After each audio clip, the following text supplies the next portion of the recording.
Astro సిండికేట్లో మీ personal and business promotions కోసం కింది నెంబర్కు కాంటాక్ట్ చేయండి.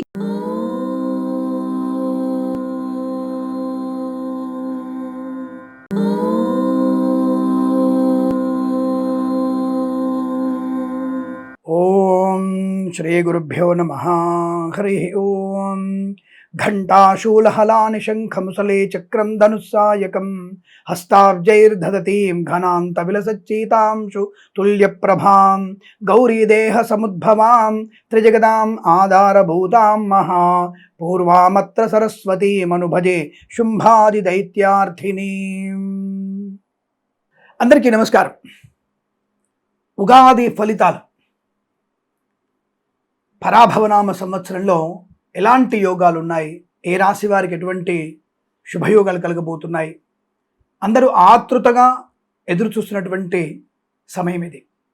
అంటే ఈ సంవత్సరంలో ట్రాన్సిట్ పొజిషన్ అంటే గోచార ఫలితాలు ఎలా ఉన్నాయో తెలుసుకోవాలన్నటువంటి ఉత్సుకత అందరికీ ఉంటుంది. కొత్త ఇల్లు కొనాలా, ఉద్యోగం ఎలా ఉంటుంది, విదేశాలకు వెళ్ళవచ్చా, విద్యా సంబంధ విషయాలు ఏమిటి, ఇలా అనేక విషయాల గురించి అందరూ కూడా ఎదురు చూస్తున్నటువంటి శుభమైనటువంటి సందర్భం. ఈ శ్రీ పరాభవనామ సంవత్సరంలో దాదాపుగా గురుగ్రహం యొక్క సంచారం, శనిగ్రహం యొక్క సంచారం అనేది కొంత చాలా ముఖ్యమైనటువంటి భూమిక పోషిస్తూ ఉంటుంది. ఆ విషయాన్ని అందరూ కూడా గమనించుకోవాలి. రాహుకేతువుల యొక్క సంచారం, శనిగ్రహ సంచారం మరియు గురుగ్రహ సంచారం ఇవన్నీ కూడా మనకి కలగలిపి మరి ఫలితాలన్నీ కూడా మేషరాశికి ఎలా ఉంటుంది, మీనరాశి వారికి ఎలా ఉంటుంది అనే విషయాన్ని మనము తెలుసుకునేటువంటి ప్రయత్నాన్ని చేద్దాం. బట్ ఏదేమైనా సరే జన్మజాతకంలో దశాంతర్దశ ఫలితాలు, లగ్నం నుంచి మీకు జరుగుతున్నటువంటి దశానాథుడు, అంతర్దశానాథుడు ఎక్కడ ఉంటాడు, ఎక్కడున్నాడు, ఏ గ్రహంతో యుతిగా ఉన్నాడు, స్థితిగా ఉన్నాడు, నీచస్థానమా, ఉచ్చస్థానమా, సమస్థానమా అనేది మనము సరిపోల్చుకునేటువంటి ప్రయత్నాన్ని చేయాలి. ఈ గ్రహాలన్నీ కూడా మనకి ఒక రకమైనటువంటి నిర్దిష్ట స్థానంలో ఉన్నప్పుడు వాటి ఫలితాలు మన మీద అనుకూలంగాను వ్యతిరేకంగా ఉండే అవకాశం ఉంటుంది. కాబట్టి గోచార ఫలితాలు ఎంత ప్రామాణికమైనప్పటికీ జన్మజాతకంలో ఉన్నటువంటి దశాంతర్దశల ఫలితాలని మనం అందుకే జన్మజాతకాన్ని సరిపోల్చుకొని ఫలితాలు చూసుకుంటే అనుకూలవంతమైన యోగం ఉంటుంది. ఈ విషయాన్ని అందరూ కూడా గమనించి మరి ఇలాంటి అనేకమైన మంచి విషయాలు చెబుతూ ధర్మకార్యముల గురించి అనేకమైనటువంటి పీఠాలలో, అనేకమైనటువంటి ఒక దేవాలయాల్లో, క్షేత్రాల్లో అభిషేక యాగాదులు నిర్వహించగలే శక్తిని అమ్మవారిని కలిగించడం, అటువంటి చోట అటువంటి కార్యక్రమాలు చేసి మీ అందరికీ నేను వీడియో రూపంగా అందించడం ఇవన్నీ కూడా జరుగుతున్నాయి. మీరందరూ కూడా నాకు దయచేసి మీరందరూ మన ఛానల్ని సబ్స్క్రైబ్ చేసి, లైక్ చేసి, షేర్ చేసి, వీడియోని పూర్తిగా చూసి ఎక్కడ కూడా ఒక చిన్న పాయింట్ మిస్ అవ్వకుండా మీరు చూసి మీ యొక్క అమూల్యమైనటువంటి కామెంట్స్ని నాకు అందజేయాలని, మన ఛానల్ ఆస్ట్రో సిండికేట్ ఛానల్ని వృద్ధి పొందడానికి మీ వంతు సహకారం అందించాలని, అలాగే మనకి వెబ్సైట్ని మరియు ఇన్స్టాగ్రామ్ని, ఫేస్బుక్ని కూడా మీరు ఫాలో అయ్యి నన్ను ప్రోత్సహించాలని కోరుకుంటూ మరి శ్రీ పరాభవనామ సంవత్సరంలోకి అడుగుపెట్టబోతున్నాం. అటువంటి శుభమైనటువంటి సమయంలో మీ అందరికీ కూడా ఉగాది సందర్భంగా శుభాకాంక్షలు, అఖండ ఆయురారోగ్య ఐశ్వర్యాభివృద్ధి పొందాలని కోరుకుంటూ, గోచారంలో ఫలితాలు కొంత నెగిటివ్గా ఉన్నా, పాజిటివ్గా ఉన్నా నిరుత్సాహపడకూడదు, అతి ఆనందపడకూడదు.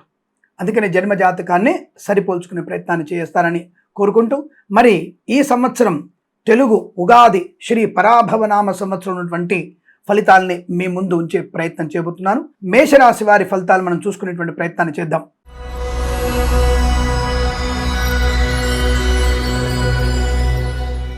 మేషరాశి వారికి ఆదాయం ఎలా ఉంటుంది, ఆర్థిక వ్యవస్థ ఎలా ఉంటుంది అనే విషయాలు తెలుసుకునే ముందు అందరికీ చిన్న ఉపాయం ఏంటంటే ఆదాయం 11గాను ఖర్చు 5గా చెప్పబడుతోంది.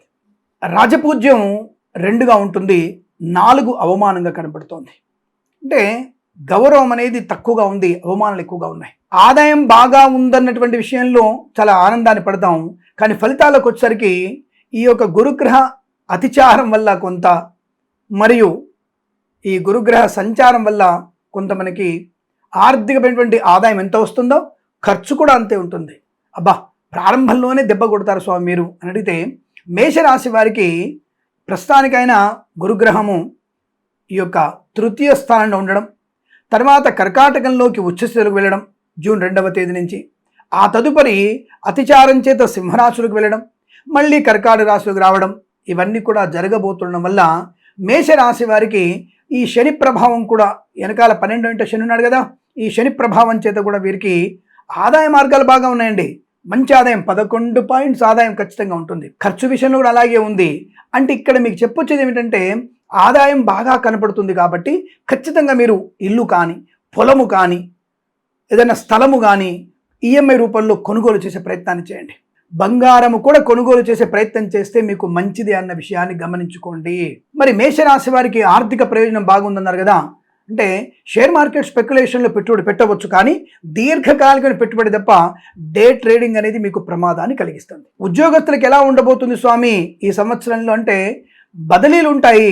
ఆ బదిలీలు అనేవి మనకు కొద్దిగా పనికొచ్చే బదిలీలు కాదు. ప్రమోషన్ కోసం మీరు ఎదురు చూడక తప్పదు, కానీ వీరికి శుభవార్త ఒకటి ఉంది.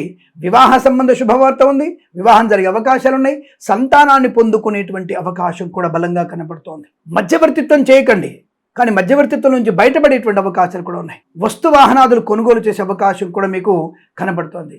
స్వామి మరి రైతుల పరిస్థితి ఏమిటంటే మిశ్రమమైనటువంటి ఫలితాలు. అంటే మొదటి పంట కాస్త పర్వాలేదు, కానీ రెండవ పంటకి ఇబ్బంది కలిగే అవకాశం కనబడుతోంది. రైతు సోదరులు జాగ్రత్త, నకిలీ విత్తనాల బెడద కూడా ఉండవచ్చును, జాగ్రత్తగా ఉండండి. ఇక వృత్తిలో ఎలా ఉంటుంది స్వామి అంటే స్వయం వృత్తుల వారు ఉన్నారు కదా, మరి వృత్తిలో ఎలా ఉంటుంది మరి అడిగితే వారికి కాస్త నోరు అదుపులో ఉంచుకుంటే మంచిది. ముఖ్యంగా ఈ వేద పండితులు, ఈ జ్యోతిష పండితులు, ఉపన్యాసకర్తలు, మనకి ఇన్ఫ్లుయెన్సర్ ఉంటారు కదా, ఇన్ఫ్లుయెన్స్ చేసేవాళ్ళు, అలాగే రాజకీయ నాయకులు, కొంతమంది సినిమా తారలు మాట్లాడే మాటలు వక్రీకరించే అవకాశం ఉంది. కాబట్టి మేషరాశి వారు తస్మాత్ జాగ్రత్త, నోరు చాలా అదుపులో ఉండాలి.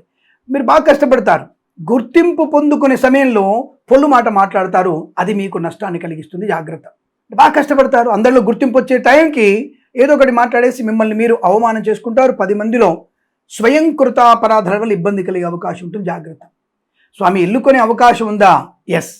మీరు అక్టోబర్ తర్వాత కనుక ఇల్లు కొనుగోలు చేసే ప్రయత్నం చేస్తే అక్టోబర్, నవంబర్, డిసెంబర్ మధ్యలో మీరు ఇల్లు కొనుగోలు చేయవచ్చును, కలిసి వచ్చే అవకాశం ఉంది. ఆ తర్వాత కానీ దానికి ముందు కానీ మీరు ఇల్లు కొనుగోలు చేసే అవకాశాలు కష్టం. ఆ విషయాన్ని గమనించుకుంటే చాలా మంచిది. మంచి గృహలాభం ఉంది, పొలం కూడా కొనుగోలు చేసే అవకాశాలు ఉన్నాయి. మరి స్వామి అసలైనది విద్యార్థులకు ఎలా ఉంటుంది? IELTS, GRE, TOEFL, GMAT, SAT లాంటి పరీక్షలు రాయవచ్చునా, మరి విదేశాలకు వెళ్ళవచ్చునా అని అడిగే వాళ్ళకు కూడా చాలా మంచి అనుకూలవంతమైనటువంటి విదేశీయానం ఉన్నది. కాకపోతే లోన్ అనేది మీకు ఎక్స్పెక్టేషన్ కనీసం 40 లక్షలు అనుకుంటే మీకు దాంట్లో 70% లోన్ మాత్రమే వచ్చే అవకాశం ఉంది. మిగిలింది మనం స్వయంగా సమకూర్చుకునే ప్రయత్నాన్ని చేయాలి. అలాగే వీసా వెంటనే వచ్చేస్తుందా? నేను రాజకుమారుణ్ణి, నేను ప్రధానమంత్రి కొడుకుని, నేను ముఖ్యమంత్రి కొడుకుని, నాకు వచ్చేస్తుందా? ఇంపాసిబుల్. 1కి 2 సార్లు ప్రయత్నం చేస్తే ప్రయత్నంలో మీకు సఫలమయ్యే అవకాశాలు ఉంటాయి, విదేశాలు వెళ్ళగలుగుతారు. స్వామి విదేశాలు ఉంది స్వామి, అసలే అక్కడ ఇబ్బందికర వాతావరణం, H1B వీసాలు లేవు, చికాకులు ఉన్నాయి, అక్కడ ఉండగలమా అంటే తప్పకుండా మీకు కృషికి తగినటువంటి ప్రతిఫలం ఉంటుంది. విదేశాల్లో ఉద్యోగం చేసేటువంటి అవకాశాలు కూడా బలంగా కనబడుతున్నాయి. ఇంకా మరి ఆరోగ్య విషయం ఏంటి స్వామి? ఆరోగ్యం ఎలా ఉండబోతుంది? అలాగే సంతానం అని చెప్పారు, సంతోషం. మరి ఆరోగ్య విషయం ఏంటి? ఆరోగ్య లోపాలు ఎక్కువ కనబడుతున్నాయి. ఆడపిల్లలకి అనవసరమైనటువంటి అనారోగ్యం, అబ్డామిన్ ప్రాబ్లం వచ్చే అవకాశం, అలాగే హృదయ సంబంధమైనటువంటి అనారోగ్యాలు వచ్చే అవకాశం, ఎడమ కాలికి ప్రమాదం జరిగే అవకాశం, మద్యపాన సేవన వల్ల ప్రమాదాలు పొందుకునే అవకాశం, స్త్రీమూర్తులు కూడా మద్యపాన సేవన చేసి గర్భస్రావాన్ని కొని తెచ్చుకునే అవకాశాలు కూడా ఉన్నాయి. తస్మాత్ జాగ్రత్త. అయ్యో ఇది ఇందాకనే కదండి సంతానం ఉందన్నారు, మళ్ళీ ఇప్పుడు మళ్ళీ గర్భస్రావం అంటారు. సంతాన యోగం ఉంది, ఆ యోగాన్ని యోగ్యతగా ఉంచుకునే ప్రయత్నాన్ని చేయాలి. అనవసరమైన వాటికి వెళ్ళి మీరు ఇబ్బంది పడద్దు. అలాగే కృత్రిమ సంతాన ప్రయత్నం కాకుండా స్వయం సంతాన ప్రయత్నమే మీకు లాభంగా కనబడుతోంది. ఆ విషయాన్ని గమనించుకుంటే మంచిది. అలాగే కులవృత్తుల వారికి కూడా మంచి లాభాలు ఉన్నాయి. అలాగే మరి ఎల్ఐసి, మెడికల్, గృహ నిర్మాణ జంట్లకి, వైద్యులకి, వైద్య బృందాల వారికి, న్యాయవాదులకి ఎలా ఉంటుంది? వైద్యులందరూ కలిసి వైద్య నిర్మాణం చేసే అవకాశం. కొంతమంది దొంగ వైద్యుల బెడద కూడా ఉంటుంది, దొంగ జ్యోతిష్కుల బెడద కూడా ఉంటుంది, జాగ్రత్త. లేని గ్రహణాలని, లేని విషయాలను తీసుకొచ్చి ముందర పెట్టేసి మిమ్మల్ని ఇబ్బంది పెట్టే వాళ్ళు కూడా ఉంటారు, జాగ్రత్త. సనాధర్మంలో పుల్లలు పెట్టే వాళ్ళు ఎక్కువగా ఉన్నారు. స్వార్థ చింతన బాగా పెరిగిపోవడం వల్ల ఈ ఉపన్యాసులకి, సన్యాసులకి, అటువంటి వాళ్ళకు కూడా అంటే వీళ్ళ దృష్టి సన్యాసులకి, రాజకీయాల మీద దృష్టి వెళ్ళిపోయి ప్రమాదంలో పడే అవకాశం ఉంది. జాగ్రత్తగా ఉండే ప్రయత్నాన్ని చేయండి. ఆర్థిక లావాదేవీలు బాగుంది, కానీ ఆదాయం వస్తుందో ఖర్చు కూడా అంతే. అదేంటి ఖర్చు 5 చెప్పారు స్వామి, ఖర్చు 5 చెప్పారు, కానీ వృధా ఖర్చు అయ్యేటువంటి అవకాశాలు ఉన్నాయి. ఇలా మీరు పొలమో స్థలమో కొనుగోలు చేస్తే అది సద్వినియోగం అవుతున్న విషయాన్ని గమనించుకోండి. మరి రాజకీయ నాయకులకి ఎలా ఉంది స్వామి? ఈసారి రాజకీయ నాయకులకి బలమైనటువంటి పునాదులే ఉండాలి, లేదా మీ పునాదులే కలిపోయే అవకాశం ఉంది. పదవీచ్యుతులయ్యే అవకాశం ఉంది. జాగ్రత్త. మీరు మాట్లాడే మాటలు మీకు ప్రమాదాన్ని కలిగించే అవకాశం కనబడుతోంది. కాబట్టి ఆ విషయంలో మీరు తస్మాత్ జాగ్రత్తగా ఉండే ప్రయత్నాన్ని చేయాలి. ఏమాత్రం అనాలోచన నిర్ణయాలు తీసుకోకూడదు. ధన నష్టం, వ్యవహార భంగాన్ని పొందుకుంటారు. భాగస్వామి వ్యాపారంతో జాగ్రత్తగా ఉండే ప్రయత్నాన్ని చేయండి. కుటుంబ వాతావరణం ఎలా ఉంటుంది స్వామి? మీరు ఎంత మౌనంగా ఉంటూ కుటుంబ సభ్యులతో జాగ్రత్తగా ఉండి భార్యాభర్తల మధ్య ఒకరికొకరు గౌరవించుకొని మాట్లాడగలిగితే అనుకూలవంతంగా ఉంటుంది. లేదా ప్రమాదాలు పొందుకునే అవకాశము. ఏదో స్వామి బాగుందని చెప్తారనుకున్నాం, ప్రతిరోజు నెగిటివ్ కనబడుతోంది. మీరు చేసుకున్నటువంటి ఇబ్బందులు మిమ్మల్ని కాస్త నష్టాన్ని కలిగించే సూచనలు కనబడుతున్నాయి. ఆ విషయంలో జాగ్రత్తగా ఉండే ప్రయత్నాన్ని తప్పకుండా కొనసాగించాల్సిందిగా చెప్పబడుతోంది. విదేశాలు, స్వదేశాలను కూడా వ్యాపార విషయంలో జాగ్రత్తగా ఉండండి. విదేశాల్లో మీరు నూతన గృహాన్ని కొనుగోలు చేసే అవకాశం కూడా చాలా బలంగా కనబడుతోంది. మధ్యవర్తిత్వం నుంచి బయటపడేటువంటి అవకాశాలు ఉన్నాయి. పూలు, పళ్ళు, కూరగాయలు, మినపగుళ్ళు, చింతపండు, బెల్లం, మిర్చి, పత్తి పరిశ్రమలు కూడా మంచి లాభాలు ఉన్నాయి. రైతులకు కలిసి వచ్చే అవకాశం ఉంది. నకిలీ విత్తనాలు కొనే విషయం జాగ్రత్త.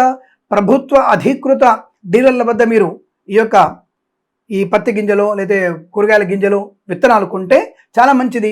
లేదా ఒక 100 రూపాయలు తక్కువ అని చెప్పేసి పనికి మాలిన వాళ్ళ దగ్గర కొంటే కష్టం. మొదటి పంట లాభము, రెండో పంట కాస్త మీకు ఇబ్బంది కలిగించవచ్చును. ఆ విషయంలో రైతులు జాగ్రత్తగా ఉండే ప్రయత్నం. ఉద్యోగంలో కూడా కాస్త ఇబ్బందికరంగానే ఉంటుంది. అంటే ఒత్తిడి ఎక్కువగా ఉంటుంది. బదిలీల కోసం ప్రయత్నం చేయకూడదు. ఒక బదిలీ అయినా మీకు నిరాశాజనకంగా ఉండే అవకాశాలు కనబడుతున్నాయి. జాగ్రత్తగా ఉండండి. బంధువుల వల్ల ఏమైనా ప్రయోజనాన్ని పొందుకుంటున్నారా అంటే బంధువులే రాబంధువులుగా మారే అవకాశం ఉంది. జాగ్రత్త. అనవసరమైనటువంటి వ్యక్తులని ఎక్కువగా నమ్మే ప్రయత్నం చేయకండి. ఎందుకంటే మీ కుటుంబ రహస్యాలను బయట చెప్పడం వల్ల బయటి వాళ్ళ రహస్యాలు తెలుసుకోవాలన్న ఉత్సుకత మీకు నష్టాన్ని కలిగిస్తుంది. ఎవరి బ్రతుకు వారిది. జాగ్రత్తగా ఉంటే మంచిది. ముఖ్యంగా భార్యాభర్తల విషయాల గురించి బయట మాట్లాడకపోవడం మంచిది. భార్యాభర్తల మధ్య కూడా కొంత పొరపచ్చాలు వచ్చే అవకాశం ఉంది. మరి దానికి పరిహారం ఏం చేయాలి స్వామి? ఒకటి, జన్మజాతకం చూయించుకునే ప్రయత్నం చేయాలి. రెండవది, మీరు ఇంట్లో తప్పనిసరిగా రాముల వారి జపాన్ని చేసుకోవడం. శ్రీరామ రామ రామేతి రమే రామే మనోరమే సహస్రనామ తత్తుల్యం రామనామ వర అనేటువంటి నామాన్ని నిరంతరము జపం చేయడం వల్ల మీకు అనుకూలంగా ఉంటుందన్న విషయాన్ని గమనించండి. అలాగే ఇప్పుడు గురుడు యొక్క అతిచారం వల్ల కొంత లాభం ఉంది. గురుడు అతిచారం వల్ల నష్టం కూడా ఉంది.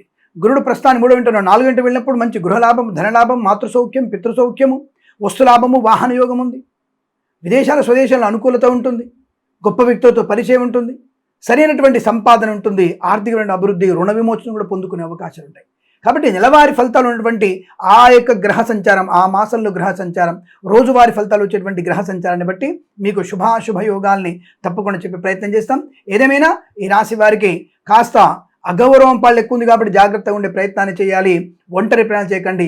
అనవసరమైనటువంటి సనాతన ధర్మానికి వ్యతిరేకంగా ఉన్నటువంటి ఏ వ్యక్తులతోనైనా మనం చేసేటువంటి స్నేహితాలు మనకి ప్రమాదాన్ని కలిగిస్తాయి. జాగ్రత్తగా ఉండే ప్రయత్నాన్ని చేయండి. వృత్తి ఉద్యోగాదుల్లో కానీ అనుకూలవంతమైన ఫలితాలే ఉంటాయి. అలాగే సోషల్ మీడియా, శాటిలైట్ జర్నలిస్టుల వారికి, సీనియర్ సిటిజన్స్కి, మహిళా మండలి కూడా కలిసి వచ్చేటువంటి అవకాశం ఉంటుంది. పాడి పరిశ్రమ, పౌల్ట్రీ పరిశ్రమలు కూడా లాభాలు పొందిన అవకాశం ఉంటుంది. గోవుని ఎంత మనం సేవిస్తే, గోవుని ఎంత వృద్ధిపరిస్తే అంతటి అనుకూలవంతమైనటువంటి శుభయోగాలు ఉంటాయి. పాడి బాగుంటేనే పంట బాగుంటుంది. పాడి లేకపోతే పంట ఎండిపోతుంది. కాబట్టి పాడి వృద్ధిని చేసుకునేటువంటి ప్రయత్నాన్ని చేయండి. అందరం కలిసి మనం గోశాలని వృద్ధి చేస్తూ గోవులను రక్షింపజేస్తే అద్భుతమైనటువంటి గోసంపద పెరిగితే పంట పెరుగుతుంది. పంట వల్ల ప్రయోజనం పెరుగుతున్న విషయాన్ని గమనించండి. ఏదేమైనా ఈ సంవత్సరంలో పరాభవనామ సంవత్సరంలో మీకు అనుకూలవంతమైన ఫలితాల కన్నా వ్యతిరేక ఫలితాలు కొంత ఎక్కువగా ఉన్నాయి కాబట్టి తప్పనిసరిగా భగవద్గీత పారాయణం చేసుకోవడం చాలా మంచిది. ఇతరుల మీద ఎక్కువ ఆధారపడకండి. విద్యార్థులు కూడా చక్కటి విద్యా సంబంధ అనుకూలతలు కనబడుతున్నాయి. రేపు ఎందుకంటే మార్చి ఏప్రిల్లో గురువు యొక్క బలం తక్కువ ఉన్నప్పటికీ శనిగ్రహ అనుగ్రహం ఎందుకంటే శని సువర్ణమూర్తిగా ఉన్నాడు కాబట్టి తప్పకుండా మీకు అవసరానుగుణంగా స్ఫురణకి వస్తుంది సమాధానాలు. ఆ స్ఫురణకి రావడం వల్ల మీరు పరీక్షల్లో ఫస్ట్ ర్యాంక్ రాకపోవచ్చు కానీ బెటర్ పర్సెంటేజ్ మాత్రం ఖచ్చితంగా వస్తుంది అన్న విషయాన్ని గమనించుకోండి. విద్యార్థుల లాభాలు ఉన్నాయి. ఉద్యోగస్తులు కొంతమంది లంచాలు పుచ్చుకునే ప్రయత్నం చేస్తే మాత్రం ఉన్న ఉద్యోగాన్ని కోల్పోతారు. ఆ విషయాన్ని గమనించుకోండి. బట్ ఉద్యోగంలో సానుకూలవంతమైన శుభయోగాలు ఉన్నాయి. బట్ ఓవరాల్గా చూసినప్పుడు మీకు 60-65% నెగిటివ్ గాను 30-35% పాజిటివ్గా ఉందన్న విషయాన్ని గమనించండి. ఏదేమైనా భగవత్ సేవ మీకు అద్భుతమైనటువంటి ఆనంద యోగాన్ని కలిగించే అవకాశాలను తెలుసుకుంటూ ఈ సంవత్సరం ప్రతి సంవత్సరం కూడా మీకు అష్టైశ్వర్య ఆనంద సిద్ధి పొందాలని కోరుకుంటూ సర్వే జన సుఖినో భవంతు. ప్రేమతో మీ కిరణ్ శర్మ. స్వస్తి ప్రజాభ్య పరిపాలయంతాం న్యాయేన మార్గేణ మహిం మహేషాః. గోబ్రాహ్మణేభ్య శుభమస్తు నిత్యం. లోకా సమస్త సుఖినో భవంతు.